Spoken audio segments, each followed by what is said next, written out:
கர்த்தருடைய பரிசுத்த நாமத்திற்கு ஸ்தோத்திரம் உண்டாவதாக. நாம் அனைவரும் கர்த்தரை நோக்கி ஒரு நிமிடம் ஆண்டவரை நோக்கி ஜெபிப்போமாக. கர்த்தாவே உமக்கு ஸ்தோத்திரம். ஆண்டவரே கிறிஸ்து இயேசுவே, இந்த வருடத்தில் 3 மாதங்களை கடந்து 4வது மாதம் முதல் செவ்வாய்க்கிழமை இந்த சாயங்காலம் இரவு வேளை கூடுகையை நடத்தி தருகிறதற்காய் உமக்கு ஸ்தோத்திரம் அப்பா.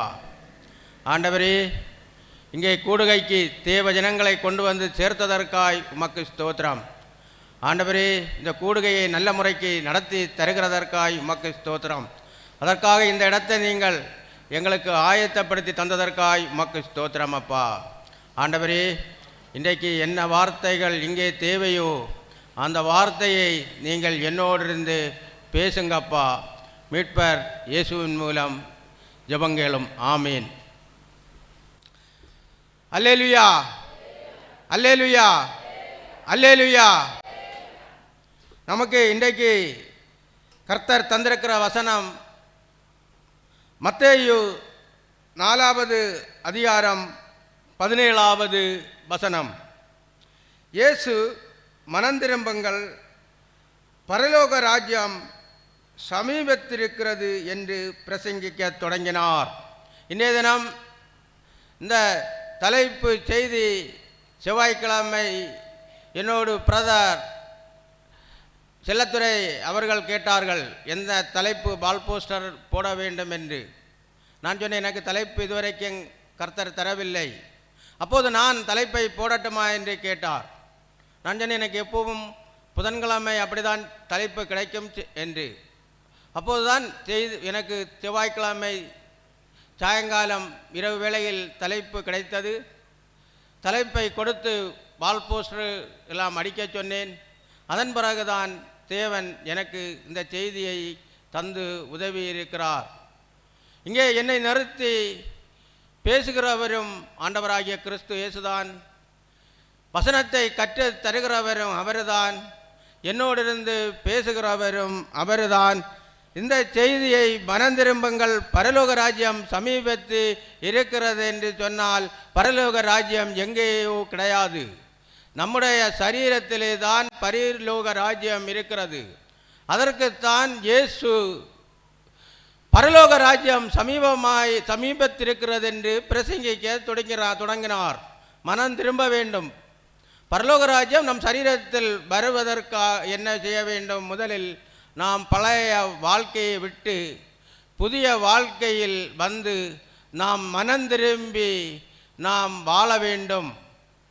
அவர்களுக்குத்தான் பரலோக ராஜ்யம் சமீபத்திருக்கிறது என்று இயேசு பிரசங்கித்திருக்கிறது. நாம் மத்தேயு 4வது அதிகாரம் 17வது வசனத்திலே இயேசு முதலாக ஊழியத்திற்கென்று வரும்போது முதல் பேசிய வசனம் இவைதான். நானும் இப்போதுதான் இந்த வசனத்தை எடுத்து பிரசங்கிக்க ஒரு பாத்திரமான மனிதனாக உருவாக்கப்பட்டிருக்கிறேன். இதை பிரசங்கிக்கும் போது அதே போல பிரசங்கிக்கிறவர்கள் வாழ வேண்டும். அதை பார்த்து மற்றவர்களும் மனம் திரும்பி வாழ வேண்டும் என்றுதான் என்னுடைய ஆசை. ஓசியா 6வது அதிகாரம் 6வது வசனம். ஓசியா 6வது அதிகாரம் 6வது வசனம். பலியை அல்ல, இரக்கத்தையும் தகன பலிகளை பார்க்கலும் தேவனை அறிகிற அறிவையும் விரும்புகிறேன். ஓசியா 6வது அதிகாரத்தில் இங்கே என்ன சொல்லப்பட்டிருக்கிறது? 6வது வசனம். பலியை அல்ல, இரக்கத்தையும் தகன பலிகளை பார்க்கலும் தேவனை அறிகிற அறிவையும் விரும்புகிறேன். மத்தேயு 9:13 வசனத்திலே இயேசு கிறிஸ்து இவ்வாறு பேசுகிறார். 9வது அதிகாரம் 13வது வசனத்திலே பேசும்போது, பலியை அல்ல இரக்கத்தையே விரும்புகிறேன் என்பதில் கருத்து இன்னதென்று போய் கற்றுக்கொள்ளுங்கள். நீதிமான்களை அல்ல பாவிகளையே மனம் திரும்புகிறதற்கு அழைக்க வந்தேன் என்றார். பாவிகளே மனம் திரும்புகிறதற்கு அழைக்க இயேசு கிறிஸ்து வந்ததாக இங்கே மத்தேயு 9வது அதிகாரத்தில் 13வது வசனத்தில் இயேசு பேசுகிறதை நாம் பார்க்கிறோம். சாமுவேல் 15வது 1 சாமுவேல் 15வது அதிகாரத்தில் 22வது வசனம். அதற்கு சாமுவேல், கர்த்தருடைய சத்தத்திற்கு கீழ்ப்படுகிறதை பார்க்கிலும் சர்வாங்க தகனங்களும் பலிகளும் கர்த்தருக்கு பிரியமாயிருக்குமோ? பலியை பார்க்கிலும் கீழ்ப்படிதலும் ஆட்டுக்கடாக்களின் நிலத்தை பார்க்கிலும் செவி கொடுத்தலும் உத்தமம். கர்த்தருக்கு கீழ்ப்படிந்து வாழ்கிறதான் மனம் திரும்பி நாம் வாழ்வது. பலி கொடுக்கிறதோ காணிக்கை கொடுக்கிறதோ அதெல்லாம் இரண்டாவது. முதலில் நாம் மனம் திரும்பி நாம் பரிசுத்தமாக நாம் வாழ வேண்டும், கர்த்தருக்கு பிரியமாக வாழ வேண்டும், அவருடைய வார்த்தைக்கு நாம் கீழ்ப்படிந்து வாழ வேண்டும். நாகூம் 1வது அதிகாரம் 1வது வசனம். நாகூம் தீர்க்கதரிசி நினிவே மக்களின் கொடூரங்களையும் பாவங்களையும் குறித்து 3 அதிகாரங்களிலே நாகூம் தீர்க்கதரிசி எழுதியிருக்கிறதை நாம் பார்க்கலாம். நாகூம் தீர்க்கதரிசி எழுதின அந்த நாகூம் புஸ்தகம் 3 அதிகாரம், ஒரு சிறிய புஸ்தகம். நீங்கள் வீட்டில் போய் படித்து பாருங்கள். நினிவேயின் பாரங்களையும் பாவத்தையும் குறித்து பேசியிருக்கிறார். நினிவேயின் பாரம் எல்கோனாகிய நாகூவின் தரிசன புஸ்தகம் தான் இந்த நாகூம் புஸ்தகம். நாகூம் 3வது அதிகாரம் 1வது வசனம். இரத்த பலிகளின் நகரத்திற்கு ஐயோ, அது வஞ்சகத்தினாலும் கொடுமையினாலும் நிறைந்திருக்கிறது, கொள்ளை ஓயாமல் நடக்கிறது. இங்கே நாகூம் தீர்க்கதரிசி கொடூரமான மக்கள், இந்த நினிவே மக்களை குறித்து பேசுகிறதை நாம் பார்க்கிறோம். நினிவே மக்கள் கொடூரமான மக்கள், விக்கிரகங்களை ஆராதிக்கிறவர்கள், இரக்கம் இல்லாதவர்கள், பாவம் நிறைந்தவர்கள். இந்த நினிவே பட்டணத்திலே அது ஒரு பெரிய பட்டணம். அந்த பட்டணத்தை கட்டியவர் ஆதியாகமம் 10வது அதிகாரத்திலே நிம்ரோத் என்பவன் அந்த நினிவே பட்டணத்தை கட்டினான். அசீரியாவின் தலைநகரம்தான் நினிவே பட்டணம். உலகத்திலே முதல் பெரிய ஒரு பேரரசாக எழும்பினது அசீரிய பேரரசு. அதன் பிறகுதான் பாபிலோனிய பேரரசு எழும்பியது. அதன் பிறகுதான் மேதிய பெர்சிய பேரரசு எழும்பியது. அதன் பிறகுதான் ரோம பேரரசு எழும்பியது. அதன் முன்னாடி கிரேக்க சாம்ராஜ்யம், மகாவீரர் அலெக்சாண்டர் உலகம் முழுவதையும் ஆதாயப்படுத்தி கொண்டார். அதன் பிறகு ரோம பேரரசு எழும்புகிறது. நாம் 1900 18ஆம் நூற்றாண்டு 19ஆம் நூற்றாண்டு வாக்குகளில் ஆங்கிலேயர்கள் உலகத்தை ஆளுகை செய்கிறார்கள். இதெல்லாம் வரலாறு உண்மை. இது ஒன்றுமே இந்த வேதத்தில் எழுதியிருக்கிறது, ஒன்றுமே பொய் கிடையாது. அசீரிய பேரரசு தான் முதலில் எழும்பிய ஒரு பேரரசு. அசீரியா பேரரசின் தலைநகரம்தான் நினிவே பட்டணம்.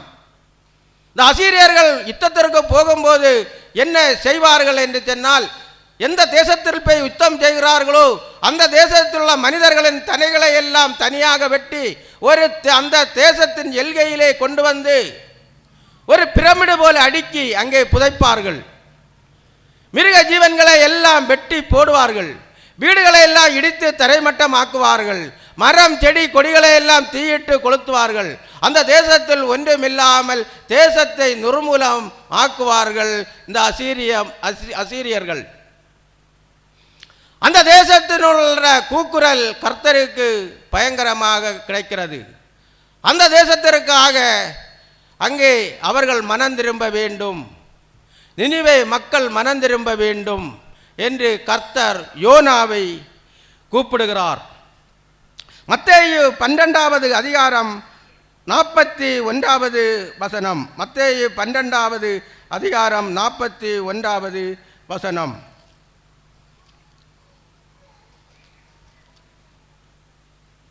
யோனாவின் பிரசங்கத்தை கேட்டு நினிவே பட்டணத்தார் மனம் திரும்பினார்கள். இதோ யோனாவிலும் பெரியவர் இங்கே இருக்கிறார். ஆதலால் நியாயத்தீர்ப்பு நாளிலே நினிவே பட்டணத்தார் இந்த சந்ததியாரோடு எழுந்து நின்று இவர்கள் மேல் குற்றம் சுமத்துவார்கள். இயேசு கிறிஸ்து சொல்லுகிறார் யோனாவை குறித்து. நினிவே பட்டணத்திற்கு போய் யோனா பிரசங்கம் பண்ணி நினிவே மக்கள் மனம் திரும்பினார்கள் என்று இயேசு கிறிஸ்து இந்த மத்தேயு 12வது அதிகாரத்தில் 41வது வசனத்திலே நாம் படிக்க பார்க்கிறோம். யோனா 1வது அதிகாரம் 1வது வசனம். அமித்தாயின் குமாரனாகிய யோனாவுக்கு கர்த்தருடைய வார்த்தை உண்டாகி அவர், நீ எழுந்து மகா நகரமாகிய நினிவேக்கு போய் அதற்கு விரோதமாக பிரசங்கி, அவருடைய அக்கிரமம் என் சமூகத்தில் வந்து எட்டினது என்றார். அப்பொழுது யோனா கர்த்தருடைய சமூகத்தினின்று விலகி தர்சீசுக்கு ஓடி போகும்படி எழுந்து யோப்பாவுக்கு போய் தர்சீசுக்கு போகிற ஒரு கப்பலை கண்டு கூலி கொடுத்து தான் கர்த்தருடைய சமூகத்தினின்று விலகும்படி அவர்களோட தர்சீசுக்கு போக கப்பல் ஏறினான். யோனா 1வது அதிகாரத்தை யோனாவை பற்றி நாம் பார்க்கிறோம். 2 ராஜாக்கள் 14வது அதிகாரம் 23 முதல் 27 வரை. யூதாவின் ராஜாவாகிய யோவாசின் குமாரன் அமித்சியாவின் 15ஆம் வருஷத்தில் இஸ்ரவேலின் ராஜாவாகிய யோவாசின் குமாரன் யெரொபெயாம் ராஜாவாகி சமாரியாவில் 41 வருஷம் அரசாண்டு. யூதாவின் ராஜா யோவாசின் குமாரன் அமித்சியாவின் 15ஆம் வருஷத்திலே, யூதா வேற தேசம், அது தெற்கு தேசம், இஸ்ரவேல் வடக்கு தேசம். இஸ்ரவேலின் ராஜாவாகிய யோவாசின் குமாரன் யெரொபெயாம் ராஜாவாகி சமாரியாவில் 41 வருஷம் அரசாண்டு. கர்த்தரின் பார்வைக்கு பொல்லாப்பானதை செய்தான். இஸ்ரவேலை பாவம் செய்ய பண்ணின நேபாத்தின் குமாரனாகிய யெரொபெயாமின் பாவங்கள் ஒன்றையும் அவன் விட்டு விலகவில்லை. காத்தேப்பேர் ஊரானாகிய அமித்தாய் என்னும் தீர்க்கதரிசியின் குமாரன் யோனா என்னும் தம்முடைய ஊழியக்காரனை கொண்டு இஸ்ரவேலின் தேவனாகிய கர்த்தர் சொல்லியிருந்த வார்த்தையின்படியே அவன் ஆமாத்தின் எல்லை முதற்கொண்டு சம பூமியின் கடல் மட்டுமுள்ள இஸ்ரவேலின் எல்லைகளை திரும்ப சேர்த்து கொண்டான். இந்த யோனா என்று சொல்லுகிறவன் 2வது யெரொபெயாம். முதலிலே தேசம் பிரியும் போது வடக்கு ராஜ்யத்திற்கு ஒரு யெரொபெயாம் வருகிறான். இது அதன் பிறகு கிறிஸ்துவுக்கு முன் 800வது வருடம் 760வது வருடத்திற்குள் 2ஆம் யெரொபெயாம் அரசாளுகிற காலத்திலே தான் அந்த அரசருக்கு அரசவை தீர்க்கதரிசியாக யோனா அங்கே வாழ்ந்து கொண்டிருக்கிறார். இந்த யோனா என்ன சொல்லுகிறாரோ அதன்படிதான் அந்த அரசன் 2வது யெரொபெயாம் எல்லாம் செயல்பட்டு கொண்டிருப்பார். யோனா சொல்வார், இந்த தேசத்துக்கு போ, யுத்தம் செய், நீ எய்த்து கொள்ளலாம், தேசம் நம்முடைய கையில் கிடைக்கும் என்று. அதன்படியே அந்த 2வது யெரொபெயாம் யுத்தத்திற்கு போவான். தேசத்தை பிடித்து இந்த இஸ்ரவேல் தேசத்தோடு இணைத்து கொள்ளுவான். இந்த தீர்க்கதரிசி அங்கே அரசவை தீர்க்கதரிசியாக அந்த அரசவையிலிருந்து இவனுக்கு கூலி சம்பளம் கொடுத்து இந்த யோனா தீர்க்கதரிசி அங்கே வாழ்ந்து கொண்டிருக்கிற அரசாங்க சம்பளம் வாங்கி நல்ல செல்வ செழிப்பாக வாழ்ந்து கொண்டிருக்கிற ஒரு தீர்க்கதரிசி தான் யோனா தீர்க்கதரிசி. இதையெல்லாம் எடுத்து ஏன் பேசுகிறேன் என்று சொன்னால், யோனாவின் கதை ஒரு கட்டுக்கதை என்று நீங்கள் நினைப்பீர்கள். மீனின் வயிற்றில் ஒரு யோனா 3 நாள் இருக்க முடியுமா என்று நினைப்பீர்கள். அதனால் தான் இந்த பின்னணியத்தை எடுத்து நான் உங்களுக்கு பிரசங்கிக்கிறேன். இந்த நம்முடைய தேவன் உலகத்தை படைத்தவர். உலகத்தில் நம் மனிதர்கள் வாழ்வதற்கு சகலதையும் படைத்தவர்.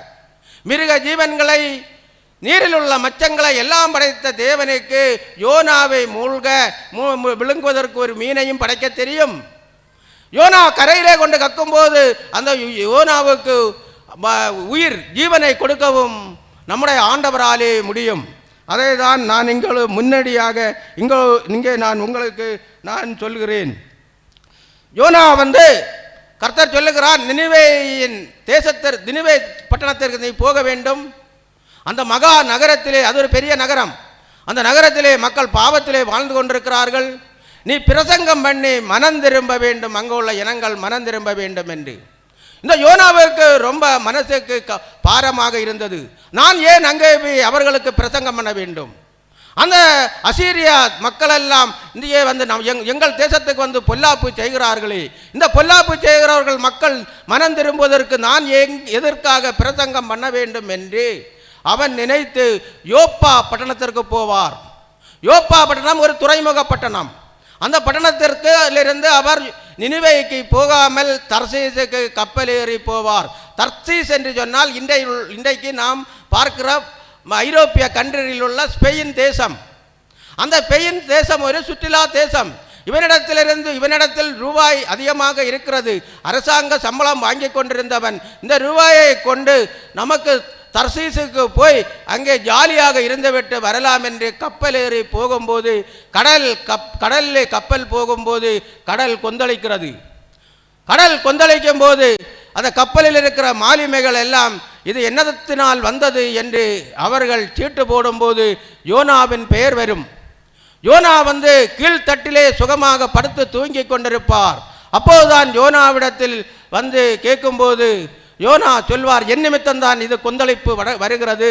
நீங்கள் என்னை தூக்கி கடலிலே போடுங்கள். என்னை தூக்கி கடலிலே போட்டால் நான் கடலிலிருந்து நீங்கள் இந்த உங்களுக்கு இந்த கொடுங்காற்றிலிருந்து தப்பித்துக் கொள்ளலாம் என்று அவர்கள் தூக்கி கடலிலே போடுவார்கள். கர்த்தர் ஆயத்தப்படுத்தி வைத்திருந்த மீன் யோனாவை முழுங்கும். யோனா அங்கே மீனின் வயிற்றிலிருந்து ஜெபம் பண்ணுவார். ஜெபம் பண்ணி ஒரு வழியாக அந்த மீன் கொண்டு நினிவே பட்டணத்தில் கரையிலே கக்கும். அவனுக்கு அங்கே இருந்து ஜீவனோடு எழுந்து 3 நாள் பிரயாண தூரம்தான் இந்த நினிவே பட்டணம். இவன் ஒரு நாள் நடந்து அங்கே நினிவே மக்களுக்காக பிரசங்கம் பண்ணுவார். நீங்கள் மனம் திரும்புங்கள், இல்லை என்றால் இந்த 40 நாளைக்குள்ளாடி இந்த அசீரியா பட்டணம் நினிவே பட்டணம் அழிந்து போகும், நீங்கள் எல்லாரும் ஒன்றுமில்லாமல் போவீர்கள் என்று யோனா அங்கே பிரசங்கித்த உடனே எல்லாரும் மனம் திரும்புவார்கள். அவர்கள் மனம் திரும்ப என்ன செய்கிறார்கள்? அவர்கள் உபவாசமாக ஜெபிக்கிறார்கள். சாக்கை இரட்டுடுத்தி அவர்களுடைய வஸ்திரங்களை எல்லாம் களைந்து போட்டு சாக்கை போர்த்தி கொண்டு அவர்கள் உபவாசமாக 3 நாள் தண்ணீர் குடியாமலும் உணவு அருந்தாமலும் ஜெபித்து கொண்டே இருக்கிறார்கள். அந்த அரசனும் அதை கேள்விப்படுகிறான். அவனும் அரச உடைகளை விட்டு அவனும் சாக்கு போர்த்தி கொண்டு உபவாசமாக ஜெபிக்கிறான். அங்கே உள்ள மிருக ஜீவன்களும் உபவாசமாக ஜெபிக்கிறது. இதை பார்த்து மனஸ்தாபப்பட்டு அவர்களுக்கு வரவேண்டிய ஆபத்துகளை விலக்கி அங்கே அந்த மனிதர்கள் எல்லாம் மனம் திரும்புகிறார்கள். மனம் திரும்ப நாம் என்ன செய்ய வேண்டும்? நாம் ஜெபிக்க வேண்டும். நாம் ஜெபிக்கும் போதுதான் நாம் மனம் திரும்ப முடியும். கடந்த மாதத்தில் என்னுடைய செய்தி என்ன, நீங்கள் பரிசுத்தமாக வாழ்ந்து இயேசுவை விசுவாசித்து ஜெபித்து வாழும்போது கோணனானவைகள் எல்லாம் செம்மையாகும் என்று செய்தியை கர்த்தர் என்னோடு இருந்து பேசினார். அதே போல இங்கேயும் இவர்கள் மனம் திரும்புவதற்கு இவர்கள் 3 நாள் ஒன்றும் சாப்பிடாமல் தண்ணீர் குடிக்காமல் உபவாசமாக இருந்து ஜெபிக்கும்போது அவர்களுக்கு வரவேண்டிய பாடுகளை, கஷ்டங்களை, சாபங்களை எல்லாம் கர்த்தர் அதிலிருந்து இவர்களை மீட்டு கொண்டார். கர்த்தரை தேடுகிறவர்களுக்கு கர்த்தர் நன்மை கொடுப்பார். அவர் இயேசு கிறிஸ்து அவர் நன்மை செய்கிறவர். தீமை செய்கிறவர்களையும் பொறுத்து பார்ப்பார். அவர் எப்போதுமே நன்மை செய்கிறவர், மனம் உருக்கமுள்ளவர். நாம் அதே போல நாமும் மனம் திரும்ப வேண்டும். மனம் திரும்பாமல் நமக்கு வாழ்க்கை இல்லை. நானும் இந்த இடத்திலிருந்து என்னுடைய ஒரு சாட்சியை சொல்கிறேன். நாம் எல்லாம் என்ன நினைப்போம்? நாம் புண்ணிய ஸ்தலங்களுக்கு போனால் நன்மை கிடைக்கும் என்று நினைப்போம். நாம் அந்த பாஸ்டர்கிட்ட அந்த சர்ச்சிலே போய் கூட்டத்திற்கு போனால் நமக்கு நன்மை கிடைக்கும் என்று நினைப்போம். நாம் மொட்டை போட்டால் நன்மை கிடைக்கும் என்று நினைப்போம். 40 நாள் உபவாசம் இருந்தால் நன்மை கிடைக்கும் என்று நினைப்போம். நடந்து ஒரு புண்ணிய ஸ்தலத்துக்கு போனால், கால்நடையாய் நடந்து போனால் நமக்கு நன்மை கிடைக்கும் என்று நினைப்போம். அப்படி ஒன்றும் நமக்கு நன்மை கிடைக்காது. மனம் திரும்பினால் ஒழிய நமக்கு நன்மை கிடைக்காது. நானும் 1998 முதல் நான் குடிக்கும்போது இதெல்லாம் உங்களிடத்தில் நேரமே நான் சொல்லியிருக்கேன். என்னாலும் இந்த தடவை கொஞ்சம் வித்தியாசமான கோணத்திலே நான் சொல்கிறேன். ஒரு 10 நாள் 8 நாள் இப்படி குடித்து அப்படியே நான் ரொம்ப கஷ்டப்படுவேன். என்னுடைய உடம்பெல்லாம் பயங்கர பெயின் எடுக்கும். என்னை தடவி தர என் நண்பர்கள் என் கை காலெல்லாம் தடவார்கள். ஆஸ்பத்திரியில் போட்டு ட்ரிப்பு போடுவார்கள். அதன் பிறகு ஒரு 3-4 மாதம் நான் ஒழுக்கமாக நான் தொழில்களை நடத்தி நான் சுறுசுறுப்பாக நிற்பேன். பின்னும் இது வேகமாக இது என்னை வந்து சேரும். எனக்கு இது தெரியாது. ஒரு வருடத்தில் எப்படி 3 தடவை 4 தடவை அப்படி ஆகுவேன். இப்படி நான் ஆகும்போது 2010 வருடத்திலே டிசம்பர் மாதம் ஒரு 6ஆம் தேதி 7ஆம் தேதி என்று நினைக்கிறேன், ஒரு புண்ணிய ஸ்தலத்திற்கு நான் ஒரு 10 பவன் பால் குடம் செய்து நாங்கள் அந்த புண்ணிய ஸ்தலத்துக்கு கொண்டு கொடுத்தேன். எதுக்கு கொடுத்தேன்? என்னுடைய குடிப்பழக்கம் மாற வேண்டும் என்று தான் கொண்டு கொடுத்தேன் 2010 வருடத்தில். இது டிசம்பர் மாதம் ஒரு 5-7ஆம் தேதிக்கு உள்ளாக இருக்கும் என்று நினைக்கிறேன். அதன் பிறகு அதை கொடுத்துவிட்டு நான் உங்கள் வீட்டிற்கு வந்தோம். வந்த பிறகு பின்ன 10 நாள் 12 நாள் தாண்டினதும் என்னுடைய குடிப்பழக்கம் தொடர்ந்தேன். பின்ன நான் குடிப்பழக்கத்தில் மூழ்குகிறேன். நான் குடிக்கும்போது குடிப்பேன், என் உணர்வு கெட்டு குடிப்பேன், வீட்டில் வந்து படுப்பேன். அடுத்து எனக்கு ஞாபகம் வரும்போது பின்னும் நான் குடிக்கத்தான் போவேன், பின்னும் வந்து படுப்பேன், சாப்பிட மாட்டேன். அப்படி அது எனக்கு ஒரு பயங்கர கஷ்டம். இது ஒன்றும் ஆண்டவரிடத்தை நான் பிரார்த்திச்சுக்கிட்டே இருப்பேன், ஜெபிச்சுக்கிட்டே இருப்பேன். இயேசுவை பார்த்து தான் ஜெபிப்பேன். இயேசுவை என்னுடைய இந்த குடிப்பழக்கத்தை மாற்றித்தாரும் இயேசப்பா, என்னை ஒரு நல்ல மனிதனாக மாற்று அப்பா என்று நான் இயேசுவோடு நான் ஜெபித்து கொண்டே இருப்பேன். எப்போதும் ஜெபிக்கும்போது இதை தான் நான் ஆண்டவரிடத்தில் கேட்பேன். ஆனால் மீண்டும் 10-15 நாளத்துக்குள்ள என்னுடைய குடிப்பழக்கம் தொற்றிக்கொள்கிறது. நானும் மனைவியுமாக பின்னும் மீண்டும் வேளாங்கண்ணி கோவிலுக்கு போகிறோம்.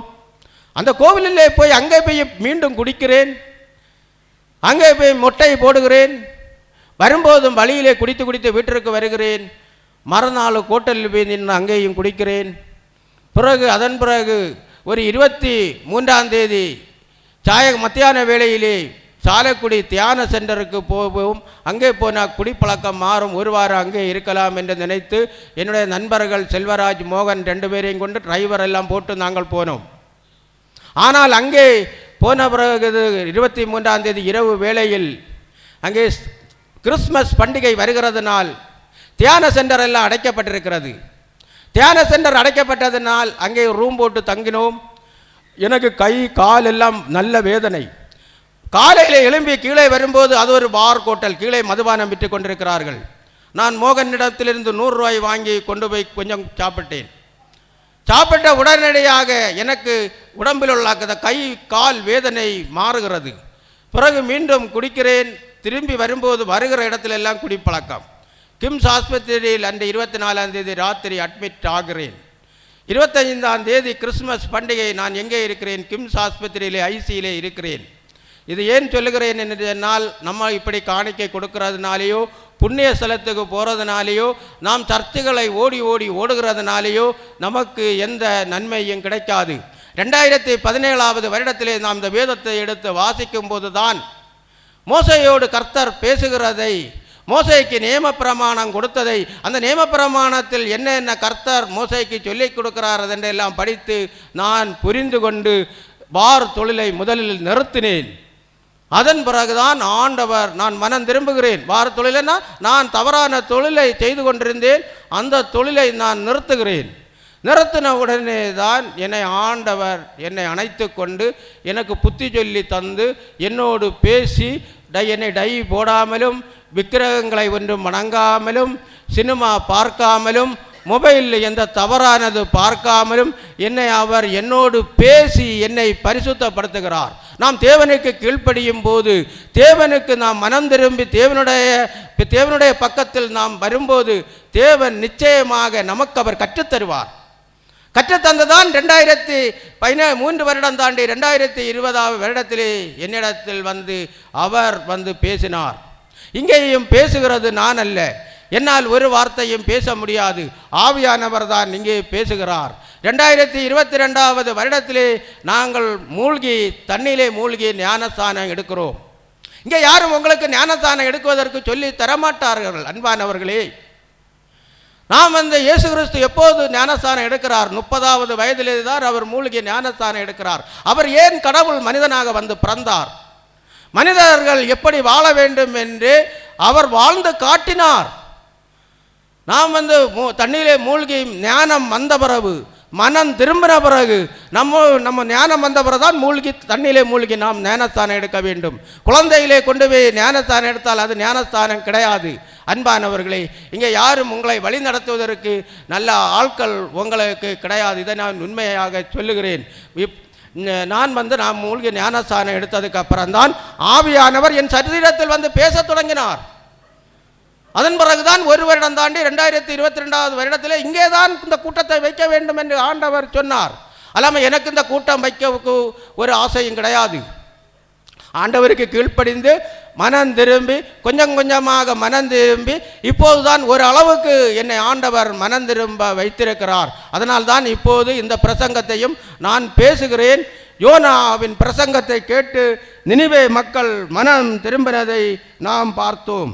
இரண்டாவது இனி மனம் திரும்பினது யார்? சாமுவேல் புஸ்தகத்தில் படிக்கும்போது தாவீது ராஜா மனம் திரும்புகிறதை நாம் பார்ப்போம்.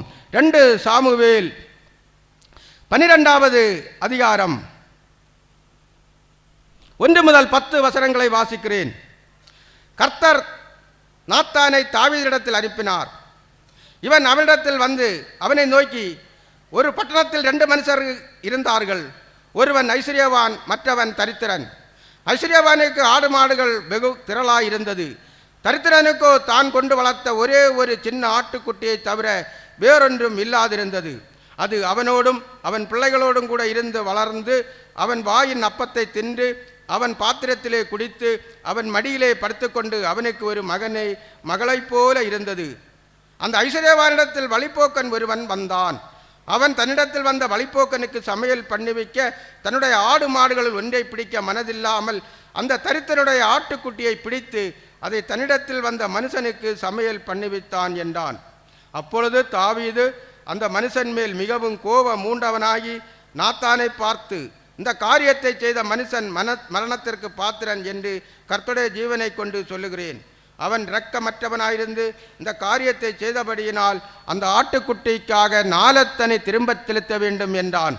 அப்பொழுது நாத்தான் தாவீதை நோக்கி, நீயே அந்த மனுஷன். இஸ்ரவேலின் தேவனாகிய கர்த்தர் சொல்லுகிறது என்னவென்றால், நான் உன்னை இஸ்ரவேலின் மேல் ராஜாவாக அபிஷேகம் பண்ணி உன்னை சவுலின் கைக்கு தப்புவித்து உன் ஆண்டவனுடைய வீட்டை உனக்கு கொடுத்து உன் ஆண்டவனுடைய ஸ்திரீகளையும் உன் மடியிலே தந்து இஸ்ரவேல் வம்சத்தையும் யூதா வம்சத்தையும் உனக்கு கையளித்தேன். எது போதாதிருந்தால் இன்னும் உனக்கு வேண்டியதை தருவேன். கர்த்தருடைய பார்வைக்கு பொல்லாப்பான இந்த காரியத்தை செய்து அவருடைய வார்த்தையை நீ அசிட்டை பண்ணினது என்ன? ஏத்தியனாகிய உரியாவை நீ பட்டயத்தில் மடித்து அவன் மனைவியை உனக்கு மனைவியாக எடுத்துக்கொண்டு அவனை அம்மோன் புத்திரன் பட்டயத்தாலே கொண்டு போட்டாய். இப்போதும் என்னை அசட்டை பண்ணி ஏத்தியனாகிய உரியாவின் மனைவியை உனக்கு மனைவியாக எடுத்துக்கொண்டபடியினால் பட்டயம் என்றைக்கும் உன் வீட்டை விட்டு விலகாதிருக்கும். இங்கே தாவீது என்றுள்ள அரசன் இஸ்ரவேல் தேசத்தை அரசாண்டு கொண்டிருக்கிறான். அப்போது இந்த இஸ்ரவேல் தேசத்தின் இராணுவத்தின் தலைவன் யோவாப், இந்த யோவாப்பை கொண்டு அம்மோன் புத்திரரிடத்து யுத்தத்திற்கு போக வேண்டும். தாவீது யுத்தத்திற்கு போகாமல் யோவாப்பு மூலம் படைத்தளபதி யோவாப்பின் மூலம் நீ அங்கே யுத்தத்திற்கு போ என்று சொல்லி அனுப்புகிறார். ஆனால் ராஜா முன்னே சென்று யுத்தம் செய்ய வேண்டும். மாவீரர் கிரேக்க மன்னன் அலெக்சாண்டர் யுத்தத்திற்கு வரும்போது அவர் முன்னே வந்து நின்று யுத்தம் பண்ணினதை நாம் காண்கிறோம். அன்றைய காலகட்டத்தில் மன்னர்கள் யுத்தத்திற்கு போவார்கள். இன்றைக்கு தான் அதிபர்கள், பிரைம் மினிஸ்டர்கள் எல்லாம் இராணுவ தலைவர்களிடத்தில் தளபதிகளிடத்தில் சொல்லி ஏசி ரூமிலே இருந்து அங்கே என்ன நடக்கிறது என்று அங்கு டிவி மூலம் பார்த்து கொண்டு இணையத்தில் பார்த்து கொண்டு இருப்பார்கள். அன்றைக்கு அப்படி அல்ல, அரசன் யுத்தத்திற்கு போக வேண்டும். இப்போது இந்த யுத்தத்திற்கு போகும்போது இது 11வது அதிகாரத்தை நீங்கள் படித்து பார்க்கும்போது தெரியும். இதற்கு முந்தின அதிகாரத்தை படித்து பார்க்கும்போது தெரியும். தாவீது யுத்தத்திற்கு போகாமல் அன்றைய தினம் உணவு சாப்பிட்டு தூங்கி சாயங்காலம் ஆனபோது அப்படியே அவன் வீட்டில் மேல் மாடியில் உலாவிக் கொண்டிருப்பான். உலாவிக் கொண்டிருக்கும் போது ஒரு பெண் குளித்து கொண்டிருக்கிறதை காண்கிறான். அப்போது அந்த ஆளனுப்பி அவளை இங்கே வீட்டிற்கு வரவழைக்கிறான். அந்த பொன் இவனுடைய வீட்டிற்கு, இவனுடைய ராஜ அரண்மனைக்கு அந்த பொன் வருவாள். வந்தபோது அவள் யாரு? அவளுடைய பெயர் பக்சேபாள். அவளுடைய கணவர் உரியா, அவளுடைய தகப்பனார் எலியாம். எலியாமுடைய தகப்பனார் தான் அகித்தோப்பேல், தாவீதினுடைய ஆலோசனைக்காரன். அந்த அகித்தோப்பேலுடைய மகன் எலியாமுனுடைய மகள் தான் இந்த பக்சேபாள். இந்த பக்சேபாளுடைய கணவன் தான் உரியா. உரியாவும் அங்கே யுத்தத்திற்கு போயிருக்கிறார். அகித்தோப்பேலும் அங்கே யுத்தத்திற்கு போயிருக்கிறார்கள். எலியாமும் யுத்தத்திற்கு போயிருக்கிறார்கள். எல்லாருமே அங்கே யுத்தத்திற்கு போயிருக்கிறார். அம்மோன் புத்திரரிடத்தில் யுத்தம் நடந்து கொண்டிருக்கிறது. அப்போது இவளை கண்டதும் அவளோடு தவறு பாவம் செய்வான் தாவீது. அது அவன் செய்யக்கூடாது. ஏன் என்னோட இவன் எல்லாருமே இங்கே யுத்தத்துக்கு போயிருக்கிறார்கள், புருஷன், தகப்பனார், தாத்தா எல்லோரும் யுத்தத்திற்கு போயிருக்கிறார்கள். இந்த பேரை கேட்டபோதாவது இவர்கள் எந்த தப்பும் இவன் செய்யாமல் இவன் மனம் திரும்ப வேண்டும். ஆனால் இவன் அங்கே தப்பு பண்ணுகிறான். அவள் மாசமாகிறாள். ஆள் அனுப்பி சொல்கிறாள், நான் மாசமாக இருக்கிறேன் என்று. மாசமாக இருக்கிறேன் என்று ஆள் அனுப்பி சொன்னவுடன் இவன் தாவீது லெட்டர் கொடுத்து இந்த உரியாவை இங்கே வரவழைப்பான். உரியா பத்சேபாளுடைய கணவன் உரியா இங்கே வந்தபோது தாவீது சொல்வான், நீ உன்னுடைய வீட்டிற்கு போய்விட்டு வா என்று. இவன் போகாமல் காவல் முற்றத்திலே காவலாளர்கள் தூங்குத இடத்திலே இரவு தூங்குவான். மீண்டும் தாவீது சொல்வார், குடிக்க வைத்து சாராயத்தை கொடுத்து குடிக்க வைத்து நீ வீட்டிற்கு போய் தூங்கிவிட்டு நாளை காலையிலே நீ வா என்று. நான் போக மாட்டேன் மன்னா, என்னுடைய உடன்பிறப்புகள், என்னுடைய இஸ்ரவேல் வம்சத்தில் உள்ள இராணுவ வீரர்கள் எல்லோரும் அங்கே யுத்தத்தில் இருக்கும்போது நான் மட்டும் வீட்டில் போய் படுக்கவோ வீட்டில் உள்ள உணவு சாப்பிடவோ மாட்டேன் என்று சொல்லி இந்த உரியா அங்கேதான் படுப்பான். மறுநாள் ஒரு லெட்டர் கடிதத்தை உரியாவிடம் கொடுத்து தாவீது அனுப்புகிறான். ஆனால் இந்த உரியா அந்த கடிதத்தை திறந்து பார்க்கவே இல்லை. எவ்வளவு ஒரு நல்ல மனிதன் அந்த உரியா! அவன் அப்படியே யோவாப்பிடத்தில் கொண்டு கொடுக்கிறான். யோவாப்பு இவனை அம்மோன் புத்திரருடைய யுத்தத்தில் முன்னணியில் நிறுத்தி அம்மோன் புத்திரரை கொண்டு கொலை செய்கிறான் யோவாப். இவன் மனைவி பத்சேபாள் அந்த செய்தியை கேட்டு அந்த சடங்குகளை எல்லாம், கணவன் இறந்து போனான் என்ற சடங்குகளை எல்லாம் தீர்த்த பின்பு பத்சேபாளை தாவீது மனைவியாக ஏற்றுக்கொள்வான். மனைவியாக ஏற்றுக்கொண்டு ஒரு வருடம் தாண்டி பிள்ளை பிறக்கும். அந்த பிள்ளை பிறந்ததுக்கு அப்புறம் சுமார் ஒரு வருடம் தாண்டி தான் நாத்தான் தீர்க்கதரிசி.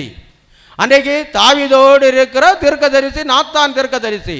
அந்த தீர்க்கதரிசியை கடவுள் அனுப்புவார், நீ தாவீதோடு போய் பேசு என்று. தாவீது இஸ்ரவேல் தேசத்துக்கு ஒரு ராஜாவாக இருக்கிறார். மக்களுக்கு நியாயம் செய்ய வேண்டியவன், தீமை அவன் செய்யக்கூடாது. அப்படிப்பட்ட மனிதனாகத்தான் தாவீது நடந்து கொள்ள வேண்டும். அதனால்தான் அவனை போய் திருத்த வேண்டும் என்றுதான் கர்த்தர் நாத்தான் தீர்க்கதரிசியை கொண்டு சொல்லுவார். அங்கே நாத்தான் வருவான், தாவீதோடு ஒரு ஊமையாக பேசுவான். ஒரு ஊரிலே ஒரு ஐஸ்வர்யவான் இருக்கிறான், ஒரு தரித்திரன் இருக்கிறான். ஐஸ்வர்யவானுக்கு ஆடு மாடுகள் எல்லாம் திரளாக இருக்கிறது. தரித்திரருக்கு ஒரு ஆட்டு குட்டி மட்டும்தான் இருக்கிறது. அந்த ஐஸ்வர்யவானுக்கு ஒரு வழிப்போக்கன் ஒருவன் வருவான். வழிப்போக்கன் என்று சொன்னால் அவனுடைய இச்சை. தாவீதுக்கு ஒரு இச்சை வருகிறது, அந்த இச்சை தான் வழிப்போக்கன். அந்த வழிப்போக்கனுக்காக அந்த தரித்திரனுடைய ஒரே ஆடை எடுத்து சமைத்து அந்த வழிப்போக்கனுக்கு கொடுக்கிறான் என்று சொல்லும்போது தாவீது உடனே கோபப்பட்டு அந்த நாத்தான் தீர்க்கதரிசியோடு கேட்பான், அவனுக்கு 4 மடங்கு தண்டனை கொடுக்க வேண்டும் என்று. அவனை சும்மா விடக்கூடாது, 4 மடங்கு தண்டனை அந்த ஐஸ்வர்யவானுக்கு கொடுக்க வேண்டும் என்று தாவீது கேட்கும்போது தான் நாத்தான் சொல்வார், அந்த ஐஸ்வர்யவான் நீயே தான் என்று சொல்லிதான் பத்சேபாள் கதையை எல்லாம் சொல்லி உணர வைப்பான். அப்போதுதான் தாவீது மனம் திரும்புவான். தாவீது 2 சாமுவேல் 12வது அதிகாரம் 13வது வசனம். அப்பொழுது தாவீது நாத்தானிடத்தில், நான் கர்த்தருக்கு விரோதமாய் பாவம் செய்தேன் என்றான். இந்த பாவம் யாருக்கு செய்தது? கர்த்தருக்கு விரோதமாக பாவம் செய்தது. ஆதியாகமம் 39வது அதிகாரத்திலே யோசேப்பை அந்த போத்திபாரின் மனைவி கெஞ்சி கெஞ்சி கேட்டுக்கொண்டிருப்பாள். யோசேப்பு என்ன சொல்லுகிறார்? 39வது அதிகாரத்தை படித்து பார்க்கும்போது உங்களுக்கு தெரியும், நான் தேவனுக்கு விரோதமாக இந்த பாவத்தை செய்வது எப்படி என்று. நாம் பாவம் செய்யும் போது அது தேவனுக்கு விரோதமாக செய்கிற பாவம். தேவன் எல்லாம் பார்த்து கொண்டே இருக்கிறார். இங்கே தாவீது இப்போ இவ்வாறு சொல்லுகிறான். அப்பொழுது தாவீது நாத்தானிடத்தில், நான் கர்த்தருக்கு விரோதமாய் பாவம் செய்தேன் என்றான். அவன் அப்போது மனம் திரும்புகிறான். அப்போது மனம் திரும்பி சங்கீதம் 32வது அதிகாரத்தை எழுதுகிறான். சங்கீதம் 32வது அதிகாரம் 5வது வசனத்திலே இப்படி பேசுகிறான், நான் என் அக்கிரமத்தை மறைக்காமல் என் பாவத்தை உமக்கு அறிவித்தேன், என் மீறுதலை கர்த்தருக்கு அறிக்கையிடுவேன் என்றேன். தேவரீர் என் பாவத்தின் தோஷத்தை மன்னித்தீர். அவன் பாவம் செய்யும்போது மனம் திரும்ப வேண்டும். கர்த்தரிடத்தில் மனம் திரும்பி ஜெபிக்க வேண்டும். நம்ம நினைக்கலாம், இந்த ஒவ்வொரு வாரம் ஞாயிற்றுக்கிழமை பாஸ்டர் நம்ம பாவத்துக்களுக்கு எல்லாம் பாவ மன்னிப்பு பேசுகிறார், அந்த ஒவ்வொரு வாரம் செய்த பாவமும் தீர்ந்து போகும் என்று. ஒரு தடவை நமக்கு பாவம் செய்த நம்ம எவ்வளவு பாவம் செய்தோமோ அந்த பாவத்தை ஒரு தடவை அறிக்கையிட்டு நாம் மன்னிப்பு கேட்டதுக்கு அப்புறம் நாம் திருப்பி அந்த பாவத்தை செய்தால் ஆண்டவர் நமக்கு மன்னிப்பை தரமாட்டார். சங்கீதம் 51வது சங்கீதத்திலே தாவீது இந்த சங்கீதத்தை எழுதியதும் இந்த பாவம் செய்ததினால் நாத்தான் தீர்க்கதரிசியின் உணர்த்தி, அதனால்தான் இந்த சங்கீதம் 51ஐயும் தாவீது இங்கே பாடுகிறான். சங்கீதம் 51வது புஸ்தகத்தை நீங்கள் படித்து பார்த்தால் தெரியும். அங்கே பத்சேபாளோடு பாவம் செய்ததினால தான் நாத்தான் அந்த பாவத்தை தாவீதுக்கு உரைத்தபடினாலே தான் சங்கீதம் 32ம் சங்கீதம் 51ம் அவன் பாடியதை நாம் பார்க்கிறோம். அவன் மனம் திரும்புகிறான்.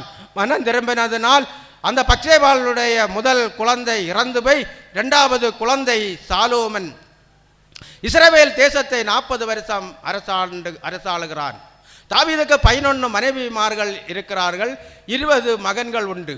ஆனால் பத்சேபாளுடைய மகன் சாலோமன் தான் அங்கே இஸ்ரவேல் தேசத்தை தாவீதின் காலத்துக்கு அப்புறம் 40 வருடம் அரசாளுகிறதை நாம் பார்க்கிறோம். இனி நாம் பேதுருவை குறித்து பார்ப்போம். இங்கே தாவீது மனம் திரும்பியதை பார்த்தோம். நாம் நினிவே மக்கள் மனம் திரும்பியது, யோனா பிரசங்கித்து மனம் திரும்பியதை பார்த்தோம். இங்கே நாத்தான் தீர்க்கதரிசி மூலம் இங்கே தாவீது மனம் திரும்பியதை நாம் பார்த்தோம். நமக்கு 2 சங்கீதங்களை எழுதியிருக்கிறதை நாம் பார்த்தோம். இனி பேதுருவினுடைய மனம் திரும்புதலை லூக்கா அதிகாரத்தில் 22வது அதிகாரத்தை பார்க்கும்போது, லூக்கா 22வது அதிகாரம் 54 முதல் 62 வரை, அவர்கள் அவரை பிடித்த முன்பு பிரதான ஆசாரியருடைய வீட்டில் கொண்டு போய் விட்டார்கள். பேதுருவும் தூரத்திலே பின் சென்றான். அவர்கள் முற்றத்தின் நடுவிலே நெருப்பை மூட்டி அதை சுற்றி உட்கார்ந்தபோது பேதுருவும் அவர்கள் நடுவிலே உட்கார்ந்தான். அப்பொழுது ஒரு வேலைக்காரி அவனை நெருப்பண்டையிலே உட்கார்ந்திருக்க கண்டு அவனை உற்று பார்த்து, இவனும் அவனோடு இருந்தான் என்றாள். இயேசு கிறிஸ்துவை வியாழக்கிழமை இரவு கொல்கதா மலையிலிருந்து ஆசாரியர்கள் இவர்கள் எல்லாருமாக யூதர்கள் சிறைபிடித்து கொண்டு அங்கே காய்பாபானுடைய வீட்டிற்கு கொண்டு போகிறார், பிரதான ஆசாரியனுடைய வீட்டிற்கு கொண்டு போகிறார்கள். இயேசு கிறிஸ்துவின் பின்னாலே பேதுருவும் போய்கொண்டிருக்கிறான். அங்கேதான் இயேசுவை நியாயம் விசாரிக்கிறார்கள். பிரதான ஆசாரியனுடைய வீட்டிலே நியாயம் விசாரிக்கும் போது இயேசுவும் அங்கே கரி நெருப்புண்டாக்கி குளிர்காலம் ஆனதினால் குளிர் காய்ந்து கொண்டிருக்கும் போது தான் நடக்கிற சம்பவம். அங்கே ஒரு ஸ்திரீ சொல்கிறாள், இயேசுவினோட கூட இவனையும் கண்டேன், பேதுருவையும் கண்டேன் என்று சொல்லுகிறாள். அதற்கு அவன் ஸ்திரீயை அவனை அறியேன் என்று மறுதளித்தான். இயேசுவோடு இருந்த ஒரு சீசன், 12 சீசர்களில் பிரதான சீசன். இயேசு என்ன பேசினாலும் முதலில் இயேசுவோடு மறுதளித்து பேசுகிறவனும் என்ன என்று பேசுகிறவனும் எல்லாரும் உரிமையாக இயேசுவோடு எல்லா இடத்திலும் முக்கியமாக நடந்த சீசர்களில் 3 பேர், யாக்கோபு, யோவான், பேதுரு. இதில் முக்கிய சீசன் தான் பேதுரு. இந்த பேதுரு தான் குளிர் காய்ந்து கொண்டிருக்கும் போது அந்த ஒரு ஸ்திரீ இவனும் இயேசுவோடு இருந்தவன் தான் என்று சொல்லும்போது அவனை அறியேன் என்று சொல்லுகிறான். பேதுரு சொல்கிறான், அவனை அறியேன் என்று சொல்லுகிறான். சற்று நேரத்துக்கு பின்பு வேறொருவன் அவனை கண்டு, நீயும் அவர்களில் ஒருவன் என்றான். அதற்கு பேதுரு, மனுஷனே நான் அல்ல என்றான். கொஞ்ச நேரம் தாண்டும்போ இன்னொருவன் இவனும் நீயும் அவனோடு இருந்தவன் தான் என்று சொல்லும்போது, மனுஷனே நான் அவனை அறியேன், இயேசுவை அறியேன் என்று சொல்கிறான். ஏறக்குறைய 1 மணி நேரத்துக்கு பின்பு வேறொருவன் அவனை பார்த்து, மெய்யாகவே இவனும் அவனோடு இருந்தான், இவன் கலிலேயன் தான் என்று சாதித்தான்.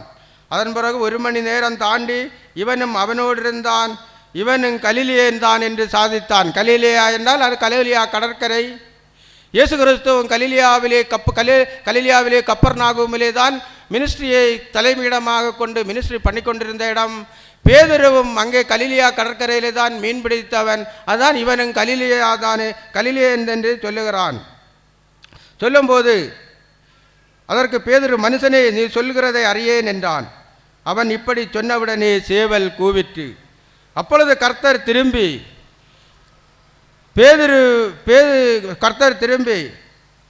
பேதுருவை நோக்கி பார்த்தார். சேவல் கூவுகிறதற்கு முன்பே நீ என்னை 3 தரம் மறுதலிப்பாய் என்று கர்த்தர் தன்னிடத்தில் சொன்ன வசனத்தை உடனே பேதுரு நினைவு கூர்ந்து வெளியே போய் மனங்கசந்து அழுதான். வெளியே போய் மனங்கசந்து பேதுரு அழுகிறதை பார்க்கிறோம். மார்க்கு 14வது அதிகாரத்தில் 68 முதல் 72 வசனத்தை நாம் பார்க்கும்போது இங்கேயும் அந்த சம்பவம் எழுதப்பட்டுள்ளது. இந்த சம்பவம் 4 சுவிசேஷ புஸ்தகத்திலேயும் எழுதப்பட்டுள்ளது. நாம் லூக்கா புஸ்தகத்தில் உள்ளதை நாம் பார்த்தோம். இனி மார்க்கு புஸ்தகத்திலே என்ன சொல்கிறான் என்று சொன்னால் 14வது அதிகாரம் 71வது வசனம். அதற்கு அவன், நீங்கள் சொல்லுகிற மனுஷனை அறியேன் என்று சொல்லி சபிக்கவும் சத்தியம் பண்ணவும் தொடங்கினான். பேதுரு அந்த மனுஷனை, இயேசுவை தெரியாது என்று சொல்லி சபிக்கிறான். இயேசுவை சத்தியமும் பண்ணுகிறதை நாம் பார்க்கிறோம். யோவான் 21வது அதிகாரம் 15 முதல் 17 வசனங்களை வாசிக்கிறேன். இயேசு உயிர்த்தெழுந்த பிறகு பேதுருவை சந்தித்து பேசுகிறார். யோவான் 21வது அதிகாரம் 15, 16, 17 வசனங்கள். அவர்கள் போஜனம் பண்ணின பின்பு இயேசு சீமோன் பேதுருவை நோக்கி, யோனாவின் குமாரனாகிய சீமோனே, இவர்களிலும் அதிகமாய் நீ என்னிடத்தில் அன்பாய் இருக்கிறாயா என்றார். அதற்கு அவன், ஆம் ஆண்டவரே, உம்மை நேசிக்கிறேன் என்பதை நீர் அறிவீர் என்றான். அவர், என் ஆட்டுக்குட்டிகளை மேய்ப்பாயாக என்றார்.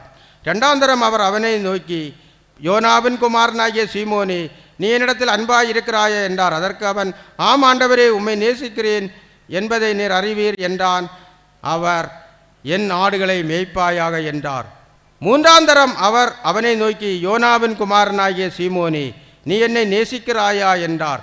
என்னை நேசிக்கிறாயே என்று அவர் 3ஆம் தரம் தன்னை கேட்டபடியினாலே பேதுரு துக்கப்பட்டு, ஆண்டவரே, நீர் எல்லாவற்றையும் அறிந்திருக்கிறீர், நான் உம்மை நேசிக்கிறேன் என்பதையும் நீர் அறிவீர் என்றான். இயேசு, என் ஆடுகளை மேய்ப்பாயாக. முதலில் இயேசு கிறிஸ்து மரணமாகி 40 நாள் இவர் சீடர்களுக்கு காட்சி கொடுத்து பரலோகம் போனதுக்கு அப்புறம் முதல் சபை, புதிய ஏற்பாட்டினுடைய சபை இந்த பேதுருவுக்கு தான் கொடுக்கப்பட்டிருக்கிறது. பேதுரு மூலம்தான் சபை பிறக்கிறது. புதிய சபைகள், பழைய ஏற்பாடு போய் புதிய ஏற்பாடு வந்து புதிய சபைகள் பிறக்கிறதை நாம் பார்க்கிறோம். அப்போஸ்தலர் 2வது அதிகாரம் 14வது வசனம். அப்போஸ்தலர் 2வது அதிகாரம் 14வது வசனம். அப்பொழுது பேதுரு 11 பேரோடு கூட நின்று அவர்களை நோக்கி, உரத்த சத்தமாய், யூதர்களே, எருசலேமில் வாசம் பண்ணுகிற ஜனங்களே, நீங்கள் எல்லாரும் அறிந்து கொள்வீர்களாக, என் வார்த்தைகளுக்கு செவி கொடுங்கள். 11 யூதாஸ் சீசன் இறந்து போயிட்டால் 11 சீசரையுடையும் கூட பேதுரு நின்று பேசுகிறார். அந்த இடத்திலே அநேகம் பேர் அங்கே வந்து கூடுகிறார்கள். அங்கே யாரெல்லாம் கூடுகிறார்கள் என்று சொன்னால் அதனை முந்தின வசனங்களை நாம் பார்க்கும்போது தெரியும்.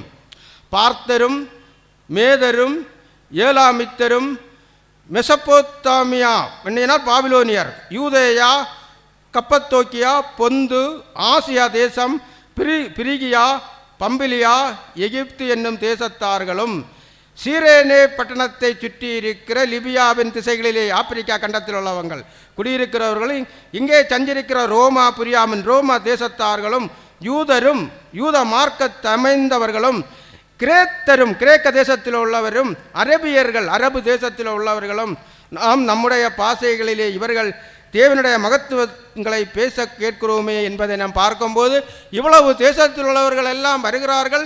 இந்த வருகிறவர்களுக்கெல்லாம் தலைவராக பேதுரு பிரசங்கித்து கொண்டிருக்கும் போது அப்போஸ்தலர் 2வது அதிகாரம் 41வது வசனத்திலே அவனுடைய வார்த்தையை சந்தோஷமாய் ஏற்றுக்கொண்டவர்கள் ஞானஸ்தானம் பெற்றார்கள். அன்றைய தினம் ஏறக்குறைய 3000 பேர் சேர்த்து கொள்ளப்பட்டார்கள். அன்றைய ஒரு நாளே 3000 பேர் ஞானஸ்தானம் பெற்றதை நாம் இங்கே பார்க்கிறோம். புதிய ஏற்பாட்டு சபைக்கு இவன் மனங்கசந்து அழுது மனம் திரும்பியதால் புதிய ஏற்பாட்டு சபையை பேதுரு மூலம் கர்த்தர் கட்டி எழுப்புகிறதை நாம் பார்க்கிறோம். இனி நாம் பார்க்க வேண்டியது இளையகுமாரன் கதையை நாம் பார்ப்போம். இளையகுமாரன் கதை அல்ல, அது இயேசு ஓமையாக சொன்னது.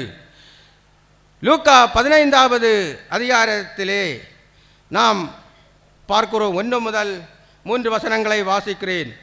இங்கே நாம் யோனாவின் பிரசங்கத்தை கேட்டு நினிவே மக்கள் மனம் திரும்பியதையும், நாத்தானுடைய வார்த்தையை கேட்டு தாவீது மனம் திரும்பியதையும், பேதுரு இயேசுவுக்கு மறுதலித்து இயேசு உற்று பார்த்தபோது மனங்கசந்து அழுது மனம் திரும்பியதையும் பார்த்தோம்.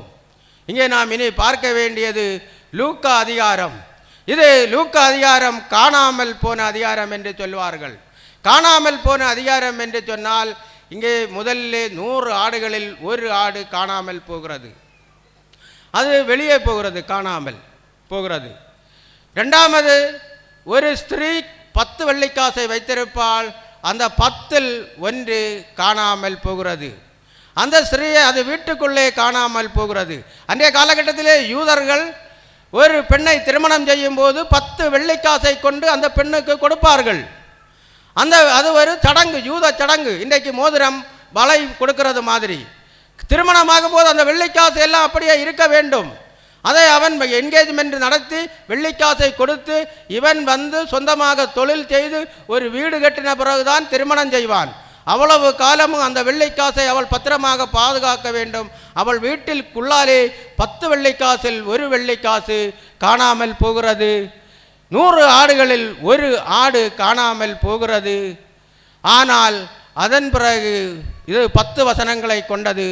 32 வசனத்தில் உள்ள அதிகாரம்தான் இது. இதில் 20 வசனத்திலே இந்த இளையகுமாரனுடைய கதையை நாம் பார்க்கிறோம். 2 பேரில் ஒருவன் காணாமல் போகிறான்.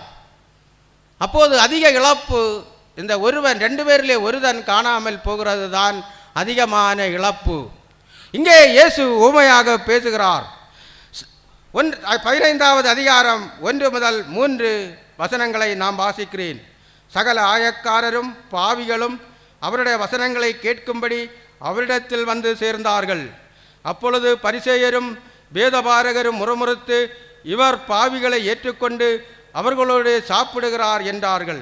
அவர்களுக்கு அவர் சொன்ன ஓமையாவது, சகல ஆயக்காரரும் சகல பாவிகளும் இயேசு பிரசங்கம் பண்ண இடத்துல வருகிறார்கள்.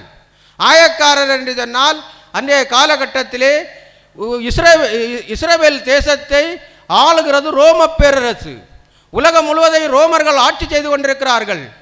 அப்போது ஒரு பகுதி ஏரியா, நம்முடைய பாகோடு பகுதி ஒரு ஏரியா என்று சொன்னால், இந்த பாகோட்டு பகுதியிலே அதிகமான பணம் உள்ளவன் ரோம பேரரசுக்கு முதலிலே வரியை கட்டுவான், எல்லா குடும்பத்துக்கும் சேர்த்து. ஏனென்றால் ரோமானியர்கள் அங்கே ஐரோப்பிய கண்ட்ரியிலே இருக்கிறார்கள். அவர்கள் வந்து டைரக்டாக இங்கே வந்து வரி வசூலிக்க முடியாது. அப்போது ஒரு நபர் மொத்த மக்களுக்குமாக பணம் அதிகமாக இருக்கிற மனிதன்தான் வரி வசூலிக்கிறவன். அவன் ரோம அரசாங்கத்துக்கு வரியை கட்டி இங்கே மாதம் மாதம் வரியை வசூலிப்பான். அங்கே ஒவ்வொரு பட்டணத்திற்கும் வாசல்கள் இருக்கும், அங்கே புக்கை வைத்து வரி வசூலித்து கொண்டிருப்பார்கள். வரி வசூலித்து கொண்டிருக்கும் போது ஒரு தடவை வரி கொடுத்ததுக்கு அப்புறம் அடுத்து 2வது தடவை வரி வேண்டுவார்கள். ஒரு மாதத்திலே ஒரு தடவை தான் வாங்க வேண்டும். ஆனால் 2 தடவை 3 தடவை 4 தடவை வாங்குவார்கள். ஏனென்றால் அவர்கள் போய் யாரிடத்திலும் முறையிட முடியாது. அவர் போர் சேவகர்கள் எல்லாம் ரோமருடைய போர் சேவகர்கள். ரோமருடைய போர் சேவகர்கள் எல்லாம் வரி வசூலிப்பவர்களுக்கு தான் சப்போர்ட் பண்ணுவார்கள். இப்படி அநியாயமாக வரி வசூலிப்பவர்கள் தான் ஆயக்காரர்கள். பாவிகள் என்று சொன்னால் பாவம் செய்தவர்கள், விபச்சாரம் பண்ணினவர்கள், திருடுகிறவர்கள், ஒடுக்கப்பட்டவர்கள், இவர்கள்தான் பாவிகள். இவர்கள் எல்லாம் இயேசுவினுடைய பிரசங்கத்தை கேட்க வருகிறார்கள். அப்போதுதான் பரிசேயரும் வேதபாரகரும் முறுமுறுக்கிறார்கள். இதை பார்த்து நம்முடைய சர்ச்சைகளிலேயும் ஏதாவது ஒரு பாவிகள் வந்தால் அவர்களை பார்த்து மற்ற அங்கே சர்ச்சில் இருக்கிறவங்க எல்லாம் முறுமுறுப்பாங்க. இவன் வந்தாச்சு சர்ச்சில், இன்னும் சர்ச்சை நாசந்தாய் என்னதான் சொல்லுவார்கள். ஆனால் அவர்களையும் மனம் திரும்ப வைக்க வேண்டும் என்று இவர்கள் யாரும் நினைப்பதில்லை. இதே போல தான் இந்த வேதபாரகரும் பரிசேயரும். நாம் புதிய ஏற்பாட்டிலே தான் இந்த வேதபாரகர், பரிசேயர், இந்த ஆயக்காரர் இதெல்லாம் நாம் பார்க்கிறோம். பழைய ஏற்பாட்டிலே வேதபாரகரை பரிசேயரை ஒன்றும் நாம் பார்க்க முடியாது. கிறிஸ்துவுக்கு முன் 586வது வருடத்திலே பாபிலோன் நேபுகாத்நேச்சார் சிறைபிடித்து கொண்டு போகும்போது இந்த தேவாலயத்தை இடித்து போடுகிறார். தேவாலயத்தை இடித்து அக்கினியால் சுட்டரிக்கும் போது மோசேக்கு கொடுத்த நேமப்பிரமாண புஸ்தகம் அங்கே கிடையாது, எல்லாம் எரிந்து போகிறது. இவர்கள் எல்லாம் சிறையிருப்புக்கு பாபிலோனுக்கு போகிறார்கள். அங்கே இந்த நியாயப்பிரமாணம் வேண்டும். அதற்காக ஆசாரியர்களுக்கு எல்லாருடைய மனதிலும் அது கிடையாது. மற்றவர்களிடத்தில் தெரிந்தவர்கள் இந்த நியாயப்பிரமாணத்தை நீங்கள் எழுதுங்கள் என்று அங்கே உள்ள ஆசாரியர்கள் சொன்னார்கள். அப்படி நியாயப்பிரமாணத்தை மனதில் படித்து புரிந்து எல்லாம் முழுவதும் வைத்திருந்தவர்கள் எழுதினார்கள். அவர்கள்தான் வேத பாரகர்கள். அவர்கள்தான் வேதத்தை கற்றுக் கொடுக்கிறவர்களாக உருவானார்கள். இரண்டாவது, செருபாபேல் காலத்திலே இங்கே ஆலயம் கட்டிய போது வந்தவர்கள் தான் எஸ்ரா தலைமையில் வந்தார்கள். வேதபாரகர்கள் அங்கே வருகிறதை நாம் பார்க்கிறோம். இவர்கள் இந்த வேதபாரகர்கள் எழுதுகிறதை படித்து கொடுப்பதற்காக பிரித்தெடுக்கப்பட்ட கூட்டம்தான் பரிசேயர்கள். இவர்கள் தான் வேதபாரகர், பரிசேயர். இவர்கள் என்ன நினைத்தார்கள்? நாங்கள் கடவுளுடைய ஆட்கள், அவர்கள் எல்லாரும் ஆயக்காரரும் பாவிகளும் கடவுளுக்கு பிரியமில்லாதவர்கள் என்று முறுமுறுக்கும் போதுதான் இயேசு இந்த ஓமையை சொல்லுகிறார். நாம் மூத்த குமாரன் இளைய குமாரன் கதையை நாம் இங்கே பார்க்கும்போது 13வது வசனம், லூக்கா 13வது வசனம், 15வது அதிகாரத்தில் 13வது வசனம். சில நாளைக்கு பின்பு இளைய மகன் எல்லாவற்றையும் சேர்த்து கொண்டு தூர தேசத்துக்கு புறப்பட்டு போய் அங்கே துன்மார்க்கமாய் ஜீவனம் பண்ணி தன் ஆஸ்தியை அழித்து போட்டான். ஒரு தந்தைக்கு தகப்பனுக்கு 2 பிள்ளைகள். இளைய மகன் கேட்கிறான், என்னுடைய ஆஸ்தியெல்லாம் பிரித்து கொடுக்க வேண்டும் என்று. அப்போது தந்தை இளைய மகனுக்கு ஆஸ்தியெல்லாம் பிரித்து கொடுத்து அவன் இந்த ஆஸ்திகளை எல்லாம் சுருட்டி தூர தேசத்துக்கு போகிறான். தூர தேசத்துக்கு போய் எல்லா ஆஸ்திகளையும் தவறான நண்பர்களுடன் பழகி எல்லா ஆஸ்திகளையும் தீர்த்து கொள்கிறான். இவன் ஒரு தொழில் படிக்கவும் இல்லை, இவனுக்கு ஒரு சொந்தமாக தொழில் செய்யவும் தெரியாது. ஆனால் பன்றி மேய்க்கிற கூட்டத்தில் ஒரு குடியானவரிடத்திற்கு போய் பன்றிகளை மேய்க்கிறவனாக போகிறான். ஆனால் அங்கே பன்றி மேய்க்கிற இடத்திலேயும் இவனுக்கு உணவில்லை. பன்றி சாப்பிடுற தவிட்டை கூட அவனுக்கு கிடைக்கவில்லை. அப்போதுதான் இவனுக்கு புத்தி தெளிகிறது. 16வது வசனம். அப்பொழுது பன்றிகள் தின்கிற தவிட்டினாலே தன் வயிற்றை நிரப்ப ஆசையாயிருந்தான், ஒருவனும் அவனுக்கு கொடுக்கவில்லை. அவனுக்கு புத்தி தெளிந்தபோது அவன், என் தகப்பனுடைய கூலிக்காரர் எத்தனையோ பேருக்கு பூர்த்தியான சாப்பாடு இருக்கிறது, நானோ பசியால் சாகிறேன். நான் எழுந்து என் தகப்பனிடத்திற்கு போய், தகப்பனே, பரத்துக்கு விரோதமாகவும் உமக்கு விரோதமாகவும் பாவம் செய்தேன். இனிமேல் உம்முடைய குமாரன் என்று சொல்லப்படுவதற்கு நான் பாத்திரன் அல்ல. உம்முடைய கூலிக்காரர் ஒருவனாக என்னை வைத்துக் கொள்ளும் என்பேன் என்று சொல்லி எழுந்து புறப்பட்டு தன் தகப்பனிடத்தில் வந்தான். அவன் தூரத்தில் வரும்போதே அவனுடைய தகப்பன் அவனை கண்டு மனதுருகி ஓடி அவன் கழுத்தை கட்டிக்கொண்டு முத்தம் செய்தான். குமாரன் தகப்பனை நோக்கி, தகப்பனே, பரத்துக்கு விரோதமாகவும் உமக்கு விரோதமாகவும் பாவம் செய்தேன். இனிமேல் உம்முடைய குமாரன் என்று சொல்லப்படுவதற்கு நான் பாத்திரன் அல்ல என்று சொன்னான். அப்பொழுது தகப்பன் தன் ஊழியக்காரரை நோக்கி, நீங்கள் உயர்ந்த வஸ்திரத்தை கொண்டு வந்து இவனுக்கு உடுத்தி இவன் கைக்கு மோதிரத்தையும் கால்களுக்கு பாதரட்டைகளையும் போடுங்கள். கொளுத்த கண்டை கொண்டு வந்து அடியுங்கள். நாம் புசித்து சந்தோஷமாய் இருப்போம். என் குமாரனாகிய இவன் மரித்தான், திரும்பவும் உயர்த்தான், காணாமல் போனான், திரும்பவும் காணப்பட்டான் என்றான். அப்படியே அவர்கள் சந்தோஷம் தொடங்கினார்கள். அவனுடைய மூத்த குமாரன் வயலில் இருந்தான். அவன் திரும்பி வீட்டுக்கு சமீபமாய் வருகிற போது கீத வாத்தியத்தையும் நடன கழிப்பையும் கேட்டு ஊழியக்காரர்கள் ஒருவனை அழைத்து இது என்ன என்று விசாரித்தான். அதற்கு அவன், உம்முடைய சகோதரன் வந்தார், அவர் மறுபடியும் சுகத்துடனே உம்முடைய தகப்பனத்தில் வந்து சேர்ந்தபடினாலே அவருக்காக கொளுத்த கண்டை அடிப்பித்தார் என்றான். அப்பொழுது அவன் கோபமடைந்து உள்ளே போக மனதில்லாதிருந்தான். தகப்பனோ வெளியிலே வந்து அவனை வருந்தி அழைத்தான். அவன் தகப்பனுக்கு பிரதியுத்தரமாக, இதோ இத்தனை வருஷ காலமாய் நான் உமக்கு ஊழியம் செய்து ஒரு காலம் உம்முடைய கற்பனையை மீறாதிருந்தும் என் சிநேகிதரோடு நான் சந்தோஷமாய் இருக்கும்படி நீர் ஒரு காலம் எனக்கு ஒரு ஆட்டுக்குட்டியையாவது கொடுக்கவில்லை. வேசிகளிடத்தில் உம்முடைய ஆஸ்தியை அழித்து போட்ட உம்முடைய குமாரனாகிய இவன் வந்தவுடனே கொளுத்த கண்டை இவனுக்காக அடிப்பித்தீரே என்றான். அதற்கு தகப்பன், மகனே, நீ எப்போதும் என்னோடு இருக்கிறாய், எனக்கு உள்ளதெல்லாம் உன்னுடையதாய் இருக்கிறது. உன் சகோதரனாகிய இவனோ மரித்தான், திரும்பவும் உயிர்த்தான், காணாமல் போனான், திரும்பவும் காணப்பட்டான்.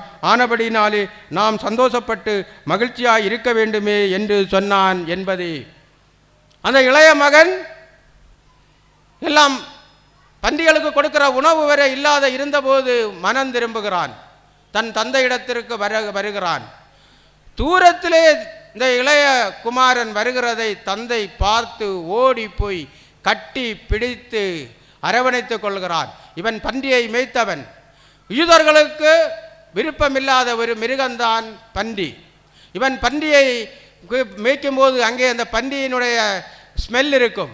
ஆனால் இந்த தகப்பனாருக்கு அந்த ஸ்மெல் ஒன்றும் பெரிதாக நினைக்காமல் அந்த இளைய மகனை கட்டி அணைத்து அவனுக்கு புதிய வஸ்திரத்தையும் கொடுத்து புதிய செருப்பையும் கொடுத்து புதிய மோதிரத்தையும் கொடுத்து ஏற்றுக்கொள்கிறான். புதிய வஸ்திரம் என்று சொன்னால் நமக்கு இரட்சிப்பு, புதிய மோதிரம் என்று சொன்னால் அதிகாரம், செருப்பு என்று சொன்னால் அங்கே உள்ளவர்கள் எல்லாம் அடிமைகள் யாரும் செருப்பு போட மாட்டார்கள். இவன் அங்கே செருப்பை போடுவதற்கு சொந்த குமாரனாக அவனை அணைத்து கொண்டு புதிய வஸ்திரம் கொடுத்து ரட்சிக்கப்பட்டு மோதிரத்தை கொடுத்து அதிகாரத்தை கொடுத்து அடிமைகளிலிருந்து இவனை செருப்பை கொடுத்து தூக்கி எடுக்கிறார். தந்தையானவர் செய்கிறார். அங்கே மேளதாளங்களை வாசிக்கிறார்கள். மேளதாளங்களை வாசித்து அங்கே குடும்பத்தினர் எல்லாம் சந்தோஷமாக மியூசிக்கு போடுகிறார்கள். அந்த மியூசிக்கு போடும்போது உணவு கொடுப்பதற்காக ஒரு ஆட்டை அடிக்கிறார்கள்.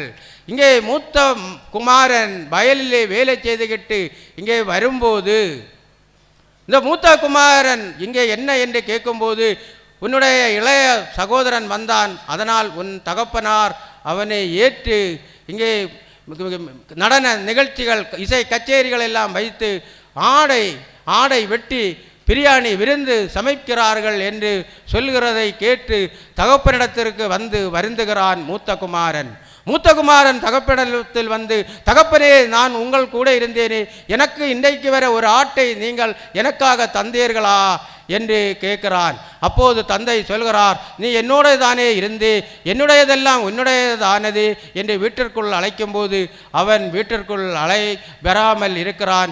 இளைய குமாரன் சந்தோஷமாக தகப்பனை ஏற்று கொள்ளுகிறான். இது ஒரு ஊமையாக கர்த்தர் சொன்னது. மூத்த குமாரன் என்று சொன்னால் யூதர்கள். அன்பானவர்களே, மூத்த குமாரன் யூதர்கள், அவருடைய சொந்த இனம். இளைய குமாரன் என்று சொன்னால் புற ஜாதிகள், நம்மை போலுள்ளவர்கள். இயேசு கிறிஸ்துவுக்கு முன்னாக வர யூதர்களுக்குத்தான் ஆண்டவர் இருந்தார்.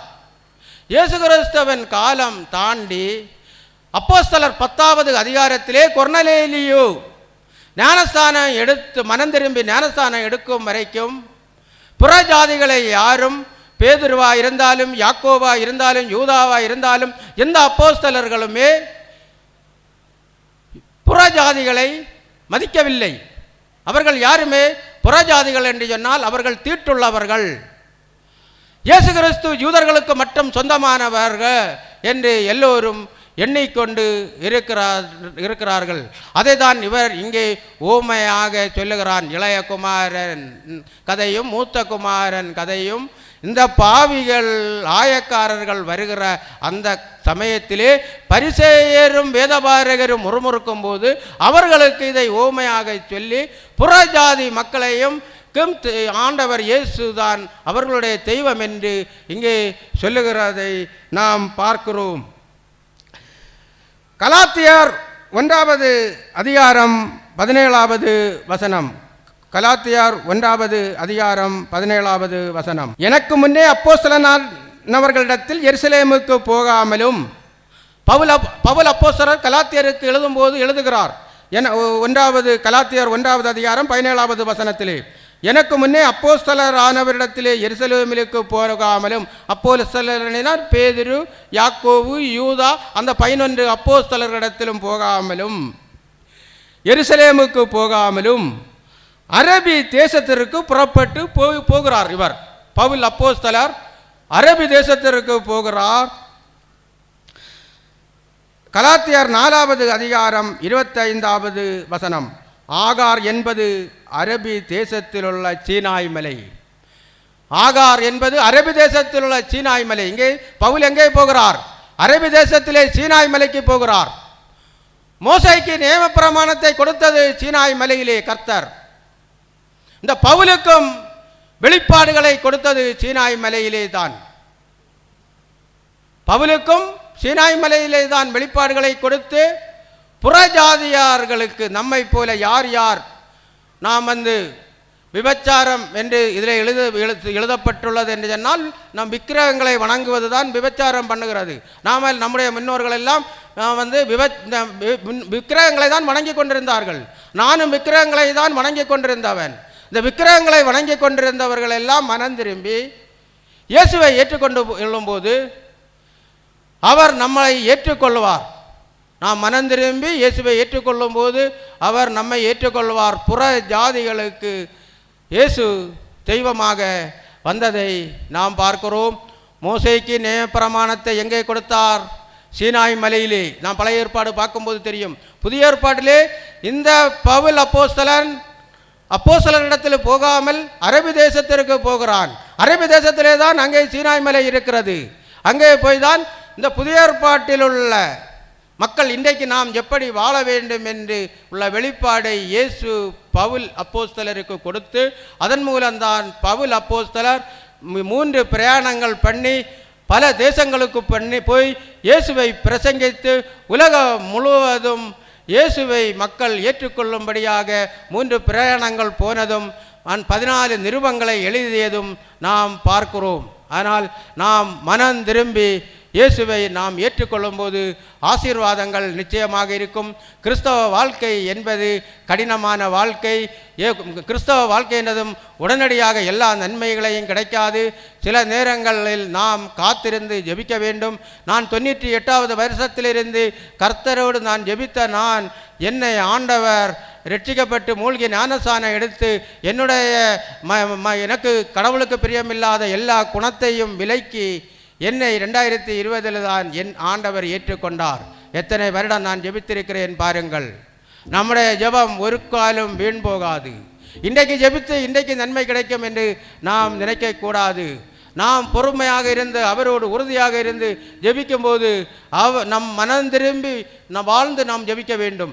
நாம் நினைக்க வேண்டும், இன்றைக்கு நாம் என்ன தப்பு செய்தேன், இன்றைக்கு யாரிடத்தில் நான் சண்டைக்கு போனேன். யாரிடமும் சண்டைக்கும் போகக்கூடாது. சண்டைக்கு போகிறவர்கள் மனம் திரும்புகிறவர்கள் கிடையாது. சண்டைக்கும் போகக்கூடாது. பிறரை பரிகாசம் பண்ணக்கூடாது. பிறரை வளர்ச்சியை பார்த்து எரிச்சல் அடையக்கூடாது. இதையெல்லாம் விட்டு தேவனுக்கு பிரியமாக வாழ்ந்து நாம் ஜெபத்தோடு வாழும்போது தேவன் நாம் மனம் திரும்புதலை கண்டு நிச்சயமாக ஆசீர்வதிப்பார் என்று சொல்லி நாம் இந்த செய்தியை எனக்கு தந்த ஆண்டவருக்கு நன்றி சொல்லி நாம் முடிக்கிறேன். ஆமீன். நாம் அனைவரும் எழுந்து ஒரு நிமிடம் ஜெபிப்போமாக. கர்த்தாவே ஸ்தோத்திரம் அப்பா. ஆண்டவரே உமக்கு ஸ்தோத்திரம். ஆண்டவரே, இந்த ஏப்ரல் மாத கூடுகையை எங்களுக்கு நல்ல முறைக்கு நடத்தி தந்து உதவினீர். இங்கே உம்முடைய வார்த்தையை கேட்கவும் உம்முடைய ஆண்டவரே கூடுகைக்காக வந்தவர்களை நீர் காண்கிறீர். ஆண்டவரே, எல்லாருமே ஏழை ஜனங்கள் அப்பா. நீர் ஏழைகளுக்கு உதவுகிறவர் தானே ஏசப்பா. ஆண்டவரே, இந்த பகுதி மக்கள் அனைவரும் ஏழைகளாக அதிகமாக ஏழைகளாக இருக்கிறார்கள். ஆண்டவரே, இந்த பாகோடு தேசம், இந்த மார்த்தாண்டம் தேசம், சுற்றுவட்டார பகுதி தேச மக்கள் அனைவரும் ஆண்டவரே மனம் திரும்பி உம்மை ஏற்றுக்கிட கிருபை செய்யுங்கப்பா. ஆண்டவரே, மனம் திரும்ப கிருபை செய்யுங்க. அவர்கள் உள்ளத்தில் கிரியை செய்யுங்கப்பா. ஆண்டவரே, எல்லோரும் மனம் திரும்பி ரட்சிக்கப்பட்டு ஆண்டவரே உம்மை ஏற்றுக்கொண்டு உமக்கு பிரியமாக வாழ கிருபை செய்யுங்கப்பா. அதற்கு நீங்கள் உதவி செய்யுங்க ஏசப்பா. எனக்கு நீங்கள் உதவி செய்து மனம் திரும்பி நான் இன்றைக்கு வாழ்கிறது போல ஆண்டவரே, இந்த சமுதாயத்தில் உள்ள எல்லாரும் மனம் திரும்பி ரட்சிக்கப்பட்டு ஆண்டவரே உமக்கு பிரியமாக வாழ எல்லா குடும்பங்களும் எல்லா மனிதர்களும் ஆசீர்வாதமாக வாழ கிருபை செய்யுங்கப்பா. எல்லா குடும்பங்களையும் ஆசீர்வதிங்கப்பா. இங்கே வந்திருக்கிறவர்கள் ஒருவரும் வெக்கப்பட்டு போகாமல் இருக்க கிருபை செய்யுங்கப்பா. நன்மைகளை கொடுங்கப்பா. மனம் திரும்பும் போது தான் ஆசீர்வாதம் வரும் என்று அவர்கள் உணர்ந்து கொள்ள கிருபை செய்யுங்கப்பா. கிருபை செய்யுங்கப்பா. மனம் திரும்பாமல் நமக்கு எந்த ஆசீர்வாதமும் கிடைக்காது என்று அவர்கள் புரிந்து கொள்ள உள்ளத்தில் கிரியை செய்யுங்கப்பா. ஆண்டவரே உமக்கு ஸ்தோத்திரம் அப்பா. கர்த்தாவே உமக்கு ஸ்தோத்திரம் அப்பா. ஆண்டவரே, இங்கே வந்திருக்கிற குடும்பத்தினர் அனைவரையும் ஆசீர்வதித்து அவர்கள் தொழில்களை ஆசீர்வதித்து அவர்கள் பிள்ளைகளை ஆசீர்வதித்து பிள்ளைகள் எல்லாம் ஆண்டவரே அப்பா 1000 மடங்கு ஆசீர்வாதங்களோடு வாழ எல்லா நன்மைகளையும் கொடுத்து உதவுங்கப்பா. எல்லா குடும்பங்களையும் கட்டி எழுப்புங்கப்பா. ஆண்டவரே, நோய்வாய்ப்பட்டவர்களுக்கு சுகம் கொடுங்கப்பா. ஆண்டவரே, இந்த செய்திகளை டிவி மூலமும் யூடியூப் மூலமும் பார்த்து கொண்டிருக்கிறவர்களுக்கும் நன்மை செய்து அவர்களும் மனம் திரும்பி உம்மை ஏற்றுக்கிட்டு பரிசுத்தமாக வாழ கிருபை செய்யுங்கப்பா. எல்லாரும் பரிசுத்தமாக வாழ கிருபை செய்யுங்கப்பா. பிறருக்கு தீமை செய்யாமலும், பிறருக்கு பரிகாசம் பண்ணாமலும், பிறரை தொந்தரவு செய்யாமலும், பிறருக்கு எந்த தீமைகளும் செய்யாமலும் எல்லா ஜனங்களும் ஒன்றுக்கொன்று சிநேகமாக சகோதரத்துவத்துடன் வாழ, ஒருவருக்கொரு நன்மை செய்து வாழ, எல்லா குடும்பங்களும் ஆசீர்வாதமாக வாழ நன்மை செய்யுங்கப்பா. ஆண்டவரே, இங்கே வந்திருக்கிறவர்கள் அனைவரும் பத்திரமாக வீடுகளுக்கு போய் சேரவும், எல்லா நன்மைகளையும் கொடுத்து ஆண்டவரே அடுத்த மாதம் கூடுகையையும் எல்லாரும் வந்து சேரவும், அதிகமான ஆட்கள் இங்கே வந்து சேரவும், இங்கே அதிசயங்களையும் அற்புதங்களையும் செய்து எல்லா நன்மையாக நடத்தி தந்து உதவுங்க ஆண்டவரே. மீட்பர் இயேசுவின் மூலம் ஜெபங்கேளும் நல்ல பிதாவே, ஆமென்.